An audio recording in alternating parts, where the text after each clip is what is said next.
Hello everyone. In this video, we are going to see antibiotics in oral medicine. Antibiotic is a substance produced from a microorganism to inhibit or kill another microorganism. So antibiotic comes under the group of antimicrobials. Antimicrobials generally means agents that kill or stop the growth of microorganism, and that includes disinfectants, antiseptics and antibiotics. The difference between the disinfectant, antiseptics and antibiotics is that antibiotics is derived from a microorganism to kill a microorganism, whereas the other disinfectant and antiseptics are synthetic derivatives. Before going into antibiotics, let's have an overlook on the different bacteria. So the majority of bacteria include gram-positive and gram-negative bacteria. And we have bacilli and cocci. Bacilli are rod-shaped bacteria, whereas cocci are spherical or round-shaped bacteria. So gram-positive bacilli, we have spore-forming as well as non-spore-forming. So spore-forming, the important bacteria include the Bacillus anthracis, Bacillus cereus, Clostridium species. Non-spore forming, we have Corynebacterium diphtheria and Listeria species. Whereas under gram-positive cocci, we have Staphylococcus, Streptococcus and Enterococcus. So of which Staph aureus is important, and group A Streptococcus species and Enterococcus faecalis species. So coming to gram-negative bacteria, we again have gram-negative cocci and gram-negative bacilli. So gram-negative cocci, we have Neisseria species, and gram-negative bacilli, we have Enterics, respiratory bacilli and zoonotic bacilli. So under Enterics, the important bacteria include, in Enterics we have E. coli, Salmonella typhi and other Salmonella species, Proteus, Campylobacter species. And respiratory bacilli, we have Haemophilus, Influenzae and Deuteriaceae, Bordetella species and zoonotic bacilli. Apart from gram-positive and negative bacteria, we have other bacteria like Mycobacteria, Spirochetes, Chlamydia, Mycoplasma and fungus-like bacteria. The most common pathogen associated with orofacial infection includes right from most common including Streptococcus to Veillonella species. So antibiotic grouping by mechanism. So before knowing the antibiotics, there are certain groupings of antibiotics by its mechanism of action. So we have cell wall synthesis inhibitor, protein synthesis inhibitor, DNA synthesis inhibitor, RNA synthesis inhibitor, mycolic acid synthesis inhibitor and folic acid synthesis inhibitor. So coming to cell wall synthesis inhibitor.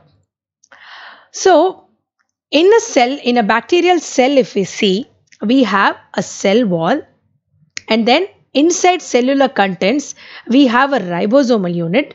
Then we have a nucleus containing DNA.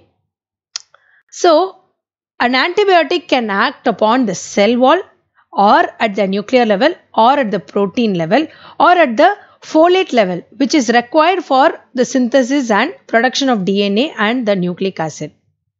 So cell wall synthesis inhibitor, we have beta-lactam groups, which includes penicillin, cephalosporin, carbapenem and monobactams. Then we have vancomycin, bezitracin. So these inhibit the formation of cell wall.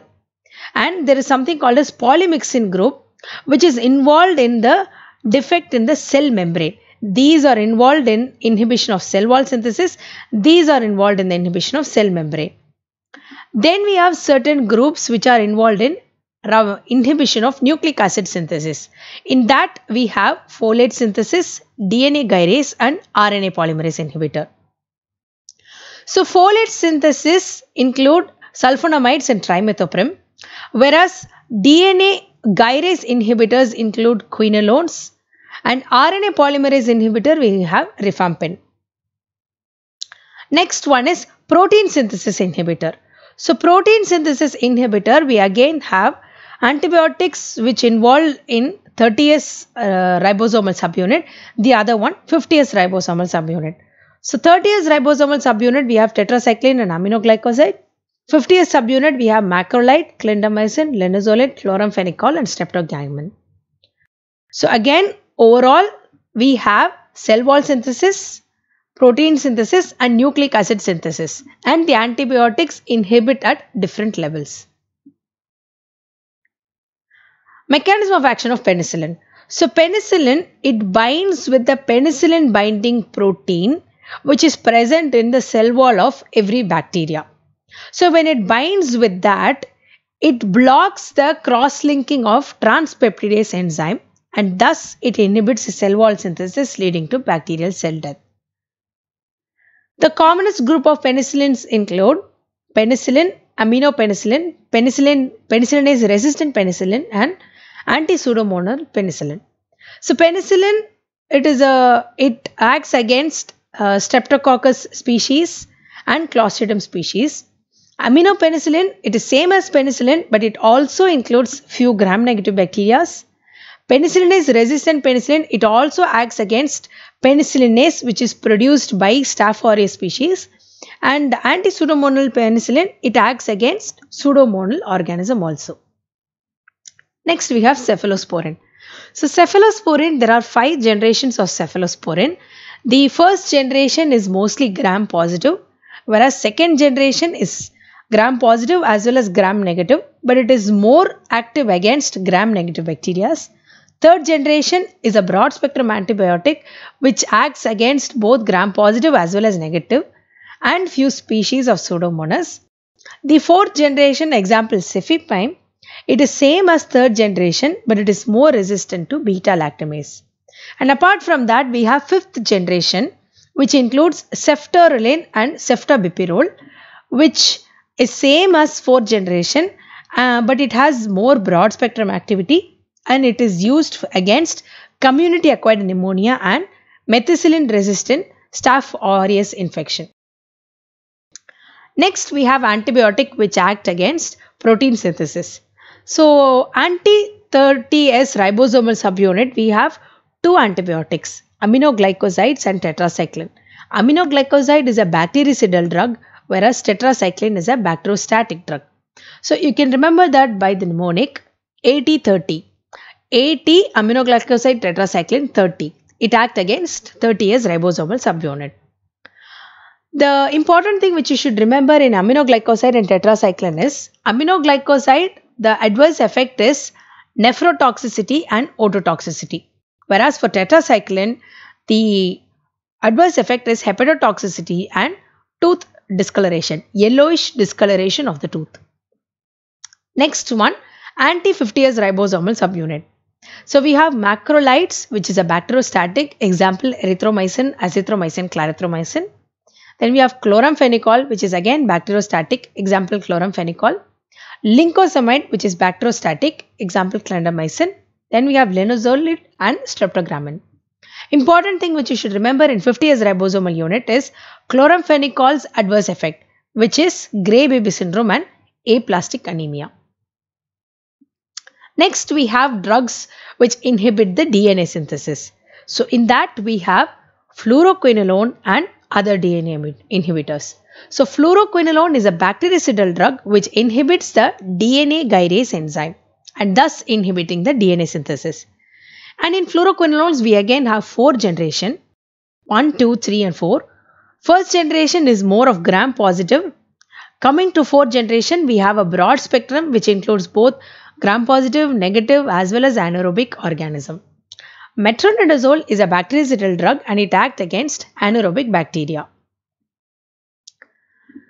So for orofacial infection, we can group these antibiotics as narrow spectrum, extended spectrum and broad spectrum.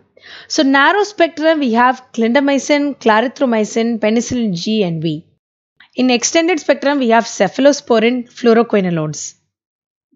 Broad spectrum, we have augmentin, sulfamethoxazole and trimethoprim, and then tetracycline. So common prescription for orofacial infection. First one is amoxicillin. So amoxicillin adult dosage is 250 to 500 milligram 4 times daily.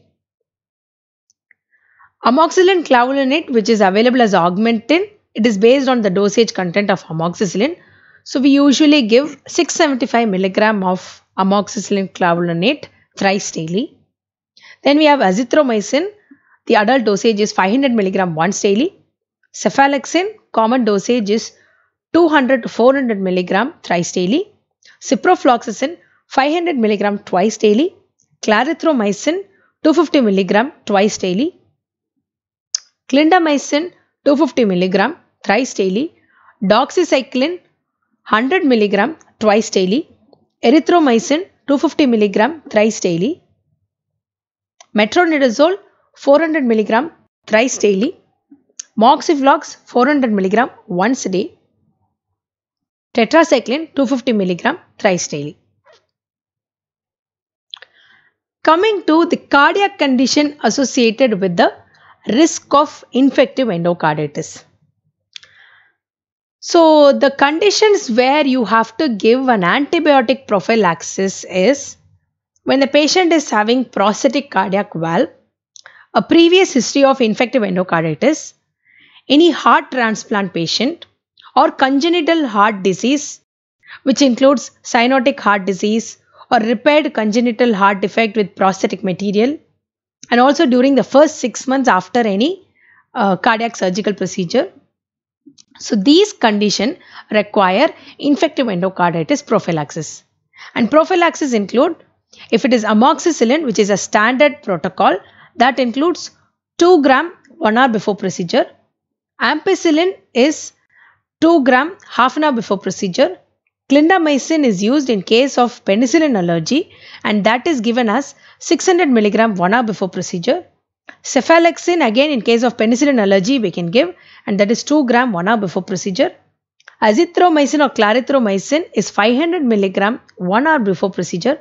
Cefazolin, in case of oral route and allergic to penicillin, then we can give cefazolin as an IV, which is 1 gram IM or IV half an hour before procedure.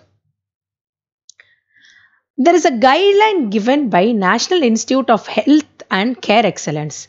So that guideline given in the year 2015 states that you don't need to give infective endocarditis prophylaxis for each and every procedure. And according to NICE guideline, it states that for people undergoing routine dental procedure, for people undergoing procedures like upper and lower GI procedure or genitourinary tract procedure or any other ENT procedures or bronchoscopy, we don't need to give infective endocarditis prophylaxis. Like even if the patient is having prosthetic heart valve, any congenital heart disease also, careful procedure is more than enough, and we don't need to give an IE prophylaxis as such. Only high risk patient we should think of giving antibiotic prophylaxis, or a higher end procedure or higher surgical procedure we can give antibiotic prophylaxis. Routine dental procedures we can avoid this IE prophylaxis. Precautions in pregnant or lactating women. So FDA has given a pregnancy category. So pregnancy category we have A, B, C, D and X. So category A and B is safer for pregnancy, whereas X is 100% no for pregnancy condition. And C is in case of animal studies it has proved harmful, but there are no human studies which proves that the drug is harmful. So it depends on the benefit of the drug versus the condition. So the dose benefit you have to check and then give it cautiously, whereas category D is, again, there are proven studies of harmful effect, even in human studies of proven, but in case if the condition is life-threatening and you have to give the drug, then you can consider giving category D drugs. So antibiotics, almost all the antibiotics come under B or C except antifungals. Antifungals like fluconazole and nystatin, you have to be very cautious while giving. And also clarithromycin and doxycycline, you have to think doxycycline tetracycline group, because they have adverse effect like yellowish discoloration of tooth. So you have to be very careful in giving tetracycline group of drug and clarithromycin. A special note on metronidazole. So in breastfeeding, 5% of the drug or less than 5% of the drug is always excreted in breast milk. But when it comes to metronidazole, almost up to 20% of the drug is excreted. So it is always recommended when a mother is taking metronidazole, it is recommended to avoid breastfeeding for 12 to 24 hours after taking the drug. Thank you. For any doubts, you can reach us on this number for WhatsApp study group.